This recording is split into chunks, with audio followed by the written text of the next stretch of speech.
Good evening and welcome to NUFC Matters. My name's Steve Wraith. And I'm Malcolm MacDonald, looking forward to getting some writing on my shirt this week. And I'm John Gibson.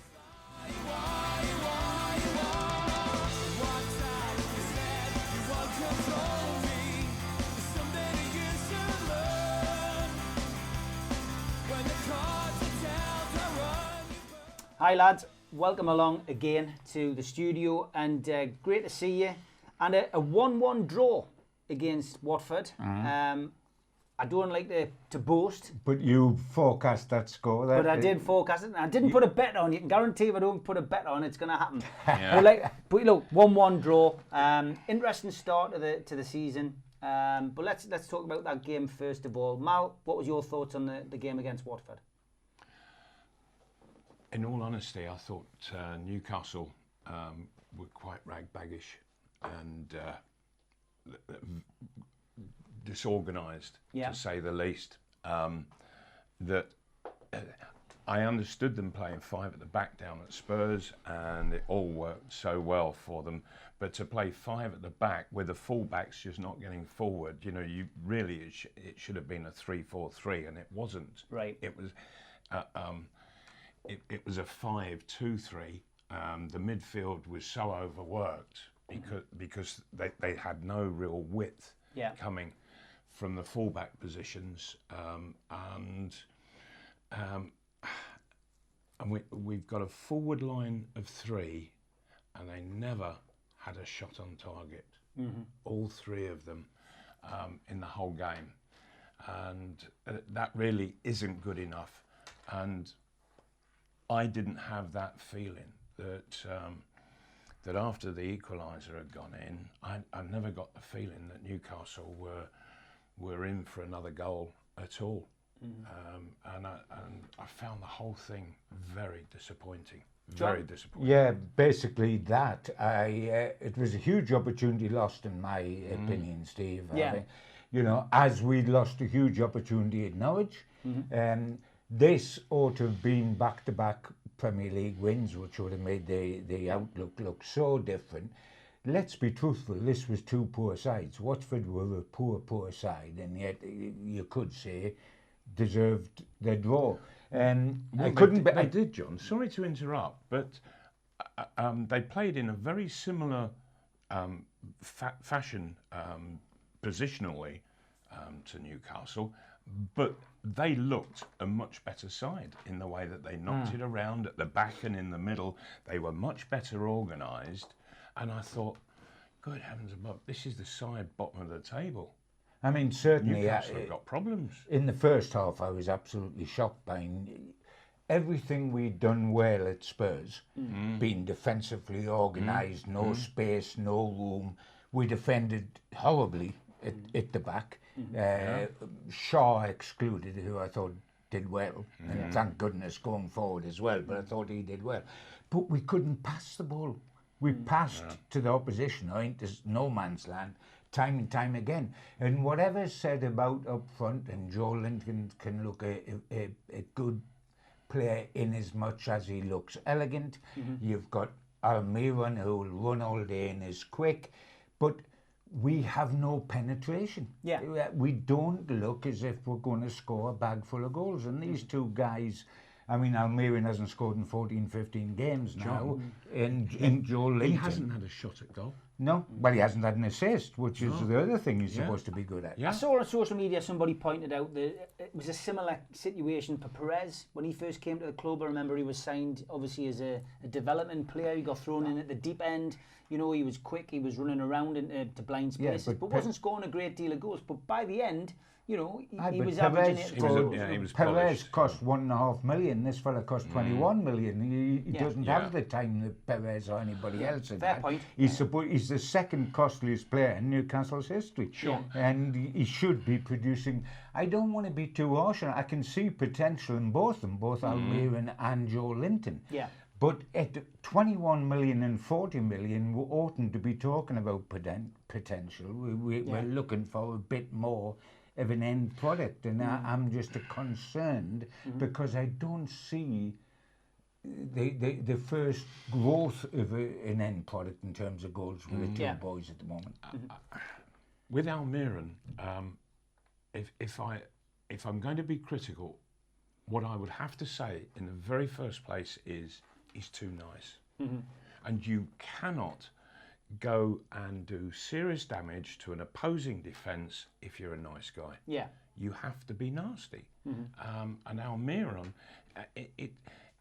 he looks to me as if he just wants to please everybody. He wants to please the whole world. Yeah.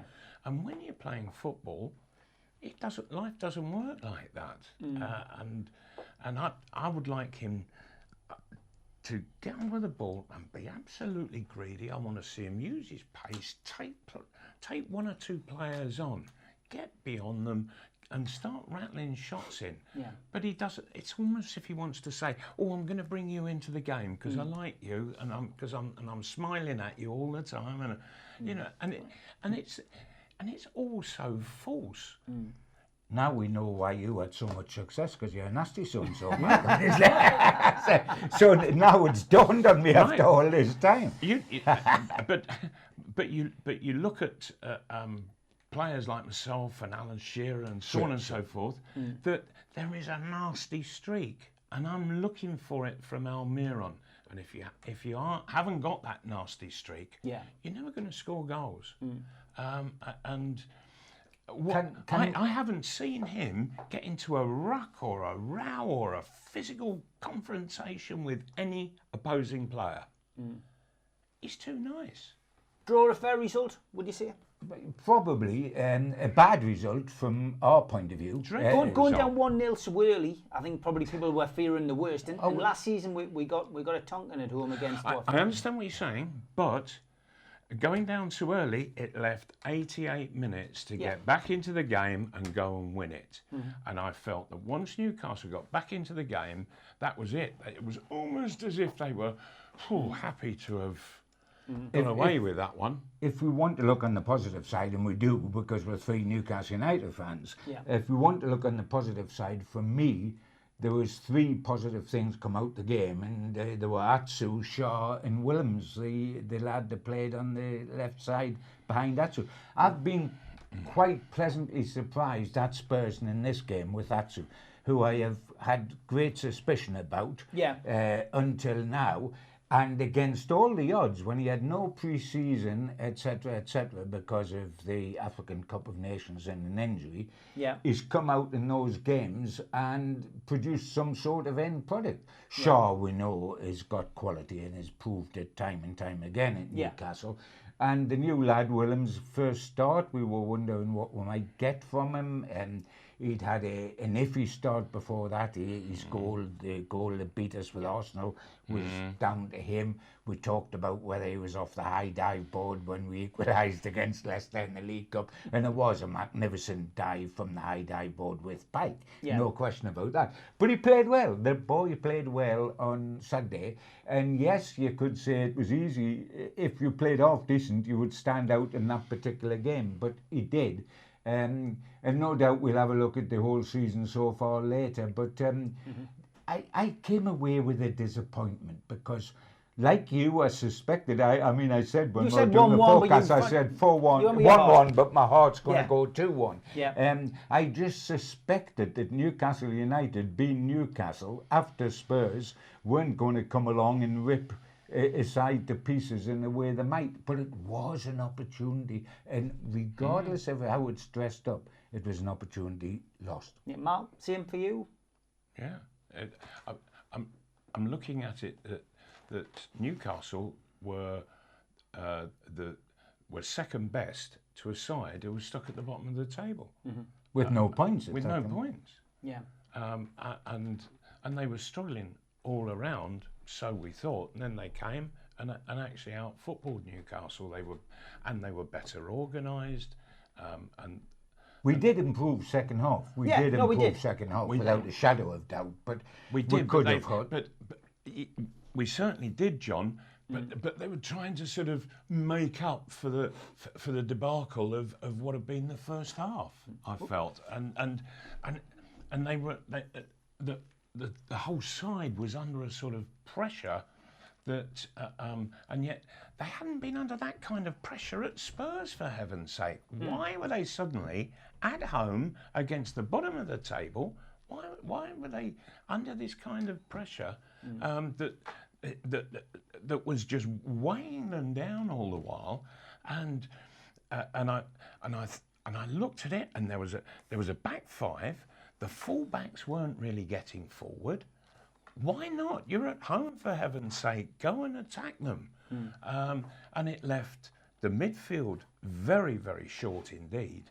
And I found the whole thing disorganised, and that should not be happening at home. It really shouldn't. And I think the worst thing is that now there's a big break, and that players are going to be disappearing all over the place and what have you. Those players needed to be kept in a group and really worked hard to get an understanding and a tactical awareness which I didn't think was there at all. It was against Spurs. Why isn't it there now? It wasn't against Norwich, and that, to me, that's a mystery. Why was it? Why were they so tactically aware against Tottenham Hotspur, and it's all a shambles against Watford? A question I put out on Facebook earlier on today to poll. Basically, after 4 league games and a cup exit, have Newcastle United bought well in the transfer window? I think overwhelmingly people are voting no. 26 votes for that, 11 votes for yes. People feel that we have bought well, and an option that only got 3 votes is it's a little bit early in the season, but you can get a bit of a feel for it. I'd love to know. Have we bought well? Well, I'd love to know why the people who are saying yes, we have bought well. What is it that they're seeing from the new faces that's so impressing them? I mean, for me... Because I'm not seeing it. For me, Willems, I would agree, he's come in, he's done well in the games that he's played. He looks okay. Joe Linton isn't going to get 20 goals this season, but what Joe Linton's bringing to the By team the way, is certainly... he's never got 10 in a season, never mind 20. The kid's got a good first touch. I can see why. He holds the ball up well. He can look good physically, and he can look elegant. Yeah. But you want a centre forward to live in the penalty area, to bully central defenders. He bullied central defenders. Shearer bullied central defenders. Andy Carroll, when he's fit, which is not too often, bullies central defenders. You get the feeling that Joe can be bullied rather than bullies defenders, and that's why you don't score enough goals. And that worries me. He looked very elegant. He took his goal wonderfully well against Spurs, but he was in oceans of space, and Rose come in to try to block and was too late.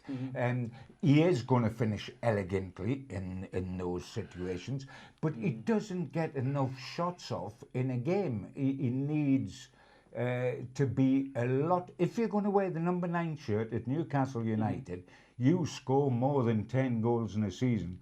So far, and I know he's a young man and he might well go into it, and please do go into it, but so far, no indications that he's going to score 10 goals. So, you know, if you're wearing a number 9 at Newcastle and you don't score 10 goals in a season, can you qualify to be a success at the end of that season? Sure. When you've been, someone's paid 40 million, it's not your... Which is a record for Newcastle United. You can't do anything about it, but he's a £40 million striker. Yes, unfortunately, he's got that up against his name, and he's got the number 9 shirt up against his name. Yet I can understand fans having an early look at him, see the plus sides, desperately want him to succeed, and he can look pleasing and easy on the eye. But the bottom line, in number 9, goals. Mal, you played number 9. What do you think of Joe Linton? Well, he's totally the opposite to me, because I wanted to just face the opposing goal. And wait for the ball to come there. What he wants to do is play the other way. He faces his own goal and he wants to be a target man and what have you. What he hasn't got is somebody who is close at hand and running off him. That Almiron goes over there, and then he's over there, and then he's over there, and he's all over the place. And that he's never really there in support of Joe Linton. Yeah. They need to be closer together. Oh, they need to be closer together with Almiron using his pace, because Joe Linton, he'll hold it up, Yeah. he'll flick it on. And if Almiron is reading that, whichever one is going to happen from the big centre forward, then he can be making his runs, or he can be holding it short to receive the ball back from him, but use his pace to go beyond Joe Linton, taking the last defender on. And at the moment, I'm seeing him he's going outside left, he's going outside right, he's going back into midfield, and I think if you were to sit the lad down and say, well, what exactly is it that you're doing for the team? But I'm being a nice guy. Because that's what I see him being, a nice guy doing a lot of running for everybody else instead of doing what's necessary, and that is sticking the ball in the net. Lee Rutter thinks you're spot on about Almiron there, Malcolm. Malcolm Quinn says, do you think we should have spent £40 million on somebody else, somebody more established who would have guaranteed goals as opposed to an inexperienced young striker? Well, yeah, I mean, yes. The simple thing and the interesting thing that I would like to ask the faceless guy at St James's Park, whoever that is, that Newcastle had followed, in defence of Newcastle, they followed Joe Linton for so long it's untrue. We were told in January that Rafa Benitez could have had him and refused to have him.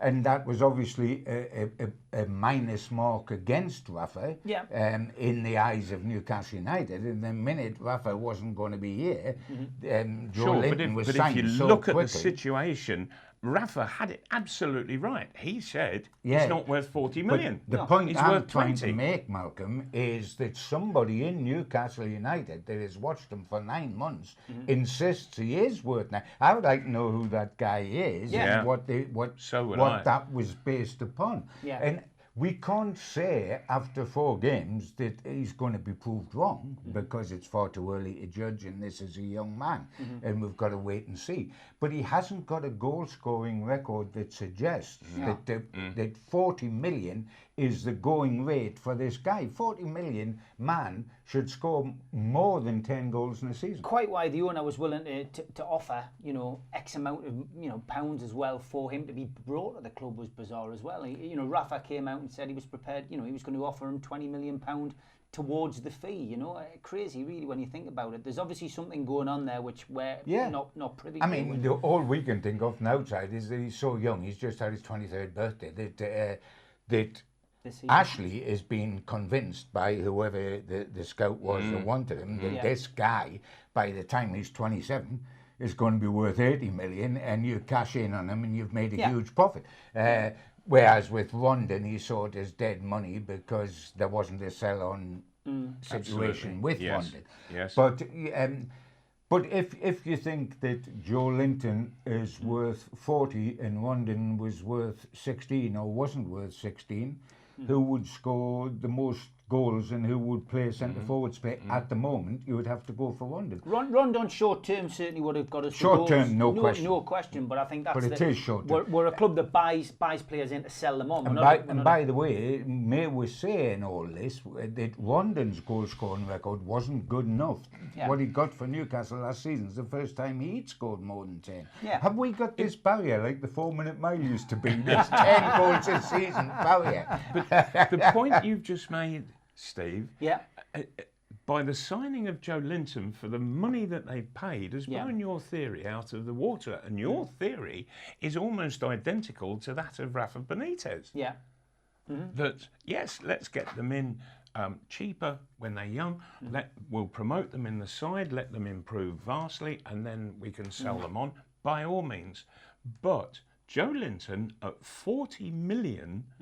What's the next valuation on him? Well, is as it John says, it could be 80. Or it could be or it could be 10. More like 10. The way it's going at the moment, because he is nowhere near being a 40 million pound player at the moment. Why have they spent that huge sum of money when Rafa Benitez we understood that a lot of it was to do with what Rafa was wanting. Yeah. Well, what he wanted really was not to spend 40 million on Joe Linton. Yeah. And spend some of it on somebody else. Yes. I mean, it's true enough that that with both Almiron's been bought for the same reason. A youngish man at 21 million will be able to sell him at 27 or 28 when he's coming into his pump for twice as much. The same theory is applied, whether it's going to work out that way or not. And we must say that, of course, the figure of 40 million and the figure of 21 million, which Ashley wants us to concentrate on, to say, look, aren't we spending big, is with all the add-ons of success. That the guy reaches certain goals and certain number of games and all that. The initial payment is not 40, the initial payment was not 21. So if they don't make it, they'll not have cost that much. But from our point of view, that's not the way we were wanting to go. No. Let's be absolutely true. Everybody, Newcastle United fans and us round this table, need Joe Linton and Almiron to be a success. Yeah. Because if they are not a success, shadow of a doubt. what on earth have we got goals-wise, having allowed 21 goals, or how many to go out the door with Rondon and Perez? Yeah. Right, but there is something seriously lacking, and I know that Almiron he's a youngster, but what he's looking like at the moment is a headless chicken. It needs somebody to get hold of him and to direct him and to talk to him and get the nasty side to come out of him. And Do you at think the he's got a moment, nasty side then? you've got you can put one into anybody, if you really want to, but at the moment, I'm not seeing the coaching, I'm not seeing the talking to, I'm not seeing anything really come out at the moment. I just wonder, is Steve and Steve Bruce and all his coaching staff, are they looking at Almiron who's ever so busy, and that busyness is impressing them? Yeah. Because it ain't the right thing. No. For one, he does not, in all the busyness that he puts onto a football field, he doesn't get into the right place at the right time. And that is probably one of the most important things for any forward. You've got to be in the right place at the right time. You can't do it all the time, but at least do it a few times. I often wonder, when I watch him, that a young man coming over into big-time football, having been in an American game, whether he almost wants to be a success too much.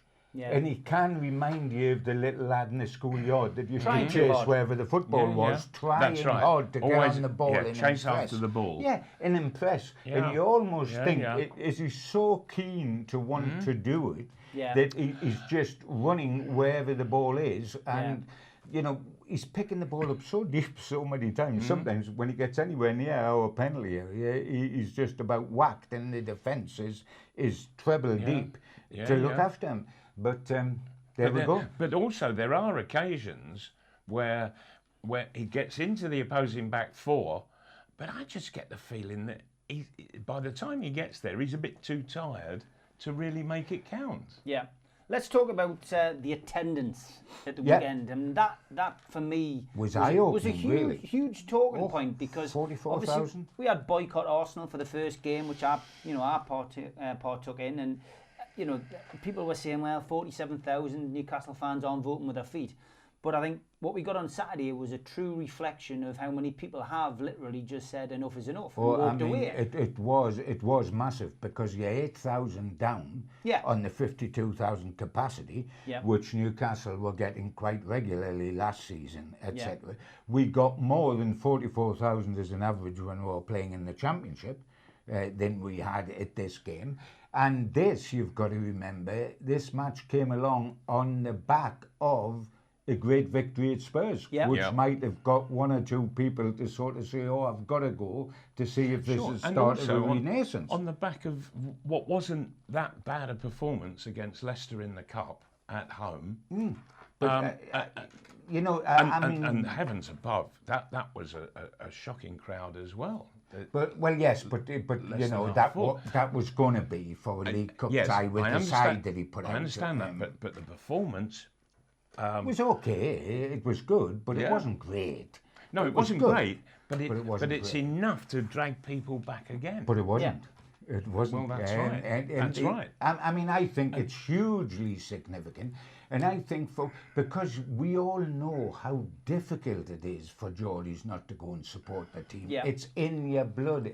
It's in your DNA that's what you do. You support Newcastle, come hell or high water. But they've got so sick of the current regime that regardless, they're saying, no, I will not go back until things change significantly. Yeah. And I noticed Steve Bruce, when asked afterwards about the attendance of 44,000, the lowest for X number of years in the Premier League, and he said, well, you know, we'll put that right with a few wins. Yeah. I'm not certain you will, you know. No. I'm not certain you will, because you've got the start of that against Spurs and nobody come along. I don't think that, you know, back-to-back wins or 3 wins on the trot is going to have 52,000 there the next week. I don't think it will. But what a crazy thing to say when the game that you expect to seriously win is against the bottom of the table side. Yeah. And they couldn't beat them. Yeah. Well, where are all these other wins going to come from? Oh, but that's the next point. You know, yes, that's the next point. if you're going to manage a club, for heaven's sake, have your feet on the ground and stay sensible. And I don't think a comment like that has any sense to it whatsoever. I said last week he needs to concentrate on just managing the football team and keep away from politics, keep away from criticising the supporters. Good advice. And stop, you know, just stop that. You know, he's got a couple of weeks off now to reflect on his first, 6 to 8 weeks in management of Newcastle United. He realises what a crackpot club it can be at times, surely. And he just needs to reflect on what he's done right and what he's done wrong, not just on the pitch, but off it, because I think he's going to affect his own issues with that. Yeah. Results will affect him, because if he, we'll come on to it later, but the game that he's got coming up is not an easy one.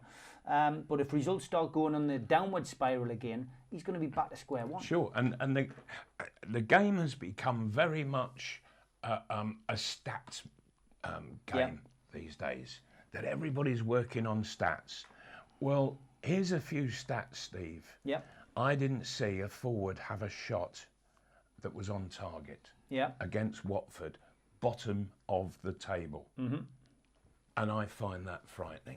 Yeah, because the goal was a centre-half, and the best shot that was tipped over was Hayden, a midfielder, when the keeper made a good save. Yeah, yes. And so Newcastle are seriously lacking up there. And we've talked about Amir and running, and we've talked about Joe Linton.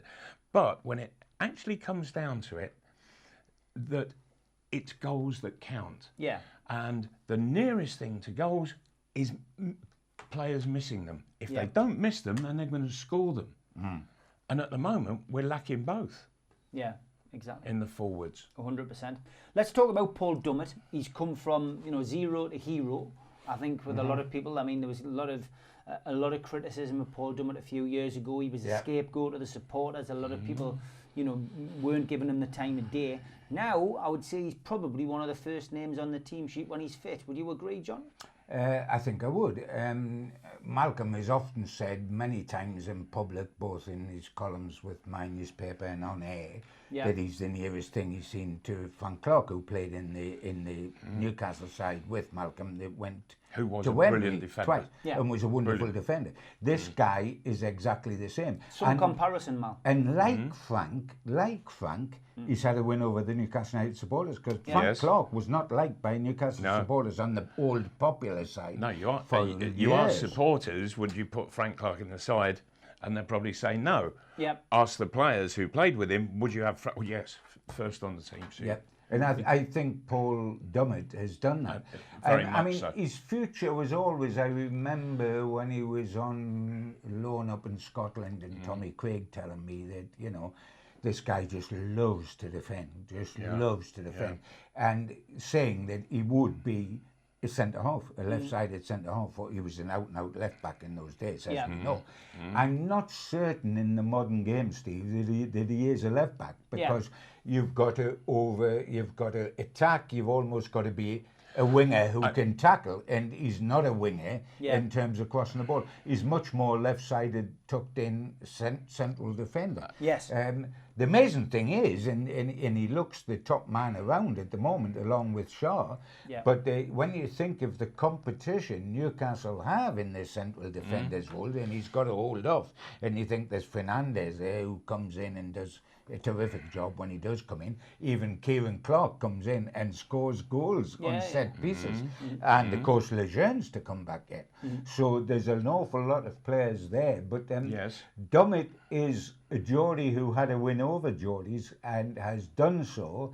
And I think the Newcastle supporters as well are quite pleased with the fact that he's said about an international career with Wales.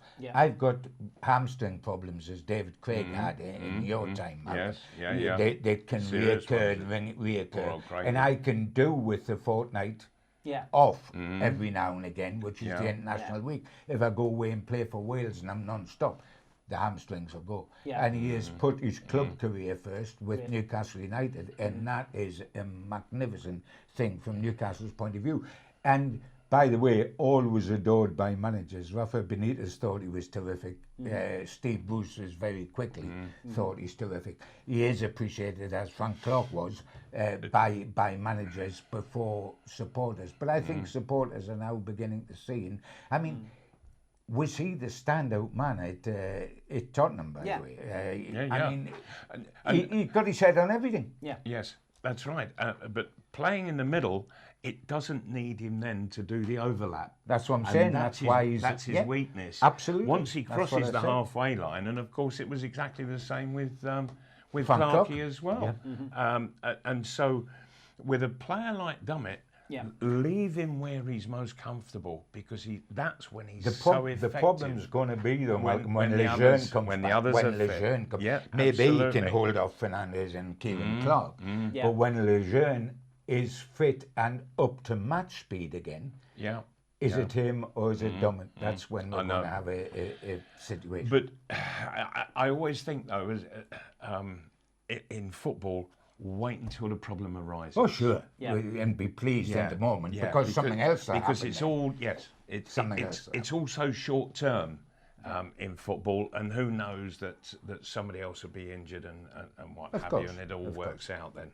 Malcolm's finally joined Twitter. Well, he joined 2017. And silly boy. He's never tweeted until today. So 2 years on since he joined. So he's on there. Tweeter. Look, I had to learn to spell. Oh, right. That was my problem. So if you follow Malcolm on Twitter, if you're on Twitter, he's on there now, and it's 9supermac. Very easy, at 9supermac. So give what made you pick that on? Give him a follow. But it takes us nicely into the biggest argument in football today, which is, of course, Alan Shearer and Michael Owen. Two former strikers of this parish. One who was an absolute legend, and another one who was an absolute waste of time. Exactly, legend. So, I mean, what did you make of that? You both had time to digest what's been said in this new biography by Michael Owen. Mal, I'll start with you. What's your views on the argument and on what Michael Owen said? Firstly, I find it rather sad. You know, two greats of the game, two England greats, and who have both played for Newcastle United, to be having such a spat in public. And what's it for? Just to sell a book? In Michael Owen's case. Yeah, in Michael Owen's case, and I'm not sure that he needs the money from it with all that he earned whilst playing. Yeah. And I really do feel that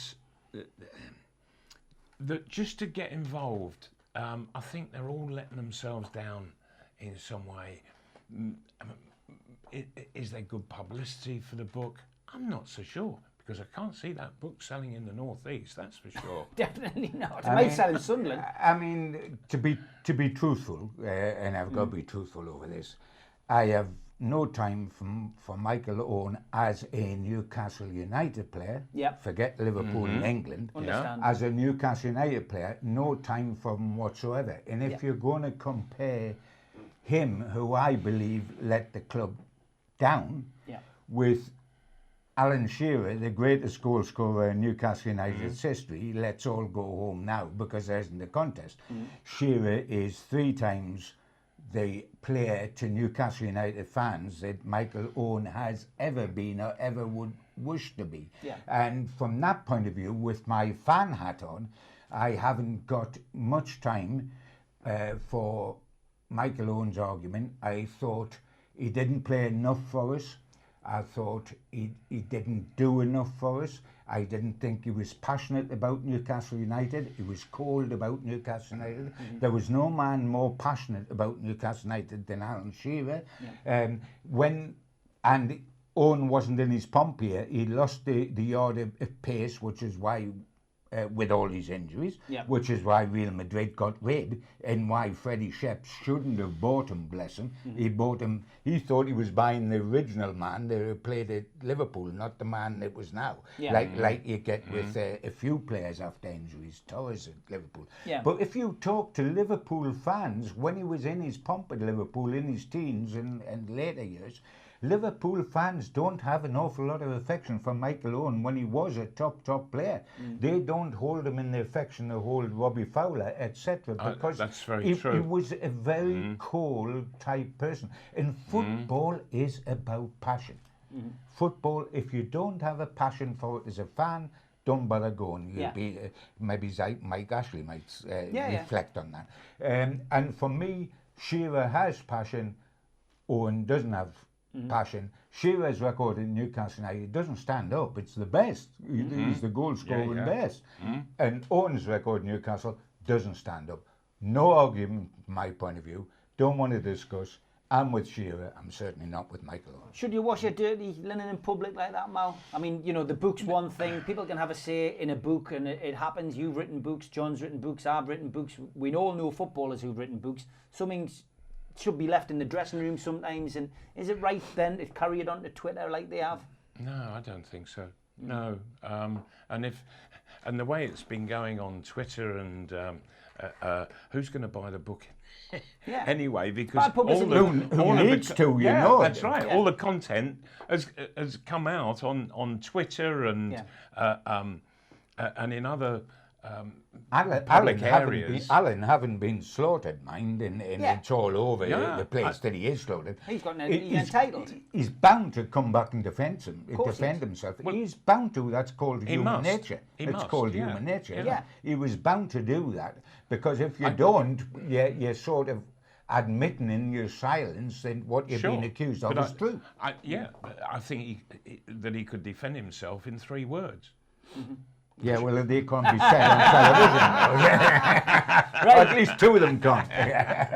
Moving on to the Liverpool game, which is, of course, after the international break, and it's at Anfield. Champions elect, if you know, if you believe what a lot of the people are suggesting this year, that it's going to be Liverpool's year. It's a tough game for Newcastle to go into, isn't it? But we're fearing the worst going into the Spurs game, so let's just talk about it. May I say, though, that Liverpool are a tad better than Spurs. Spurs had laboured, with hindsight, Spurs had laboured to get Aston Villa out the way on the first day at home. Did so in the last 10 minutes or something with a couple of Kane goals. They got a wonderful draw at Man City, but was proved with Varane, etc., the winning goal by Zizou ought to have been a winning goal that was choked off. And, you know, they got the result there. A bit of good fortune, but good for them. They scored 2 away at Man City, etc. And then they got duffed by us, and then they split a 2-goal winning margin against Arsenal. They aren't anywhere near Liverpool. They are a million miles away in ability and consistency of Liverpool. If you look at Liverpool, Steve, Liverpool last year lost 1 Premier League game. 1 Premier League game, the whole of last season. They were champions of Europe last season. They are currently on a record run of 13 consecutive Premier League wins, which they got the 13th in the last match. They've got the centre half who was Europe's Footballer of the Year, Van Dijk, and they've got a front three that are so special it's untrue. Now I think that's a bit of a game to play against that for an hour and a half and get a draw or get a victory. It's tough, but that is another reason why we needed the result against Watford. And will we get it? If you look at in my opinion, if you look at what Newcastle's done in the 4 games until now, and you say, 4 points out of 4 games, not bad, better than last season, they started the Rafa, etc. Correct. But if you take out the wonderful result at Spurs, which was absolutely sensational, and we're thrilled to bits about it, the other 3 matches worry us. We lost 1-0 against a very average Arsenal side. We got blown away at Norwich, and we couldn't beat the team, Watford, bottom of the league, with no points whatsoever. So the other 3 league games outside of Spurs haven't looked great. And for me, I'm not thinking about Liverpool because I'm expecting to get beat there. I'm thinking Brighton at home the following week. That is the one where we've got to win. We've got to win in the way that we had to win at Norwich, and we had to win against Watford. We can't blow yet. John, don't you worry. The match against Liverpool will bring the very best out of Steve Bruce and all his coaches. Don't you worry. There's a brave statement from Malcolm MacDonald. I bet you get some abuse on Twitter. I think I saw a twinkle in the eye, and there was a little bit of sarcasm there. Right? We're expecting a Joe Linton hat-trick and getting his teeth knocked out. And I'll be in 4. Couple of quick ones from Twitter. People welcoming you to Twitter, Malcolm, which is great. That's lovely. Thank you. Saying you're a legend. One question from Real Andrew Young. He says, do you regret leaving Newcastle as a player? Briefly? Not at the time, no. Purely and simply because the situation had been made so awful there by the manager, Gordon Lee. And what he did to Terry Hibbett, I just couldn't feel comfortable staying at St James Park. And it was a shame. It really was. It was sad that it had come to that, where I just felt I had to leave. I had to get out. Get More, Want More, UK on Twitter as well. He has basically said, if you were the manager of Newcastle, what positions would you strengthen? Which players would you bring in? There's a programme in itself. Yeah, it is.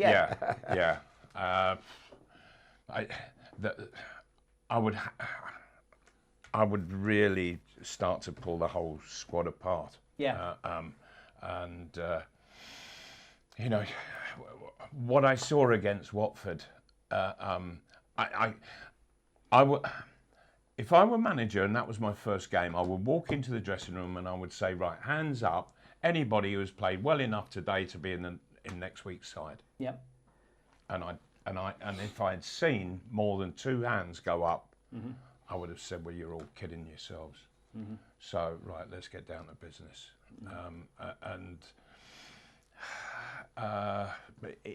Each to their own, you know. But I think that's a Newcastle side that is in grave danger. And the danger has got graver by what happened and the result of the last match, the Watford game. I agree 100%. Okay, we're going to come to the end of the programme now. Congratulations to Gary James, who subscribed to our channel on YouTube. You've won the Rafa Benitez signed programme against Chelsea from last season. We'll get that in the post to you. We will have more competitions over the next few weeks for you to win something at home, as long as you subscribe to our YouTube page, which is NUFC Matters. Give us a follow on Facebook and on Twitter, which is at NUFC Toon Talk. I think next week it might be an idea we'll get you 2 guys in and maybe have a chat about your Newcastle memories, because obviously we've got International Week. It would be nice to maybe have a chat with you, John, about games you've covered and players you've met, and with you, Malcolm, a little bit about your career. Probably talk about the Terry Hibbett story, for instance. It would be really interesting to hear a little bit more about that. So if you want to get your questions in for John and for Malcolm, that would be great. Send them to me on Facebook and Twitter as well. Get your questions in for next week. We're going to play out with a local band from Teesside called the Wainstones this week. Thanks very much for sending in your video. And if you've got a band and you want them to feature on NUFC Matters, send the videos over to us and we will play them on our show. The full show will of course be on our YouTube channel. We will be back next week with Malcolm and Gibbo. Good night from me. Bye-bye. Bye-bye.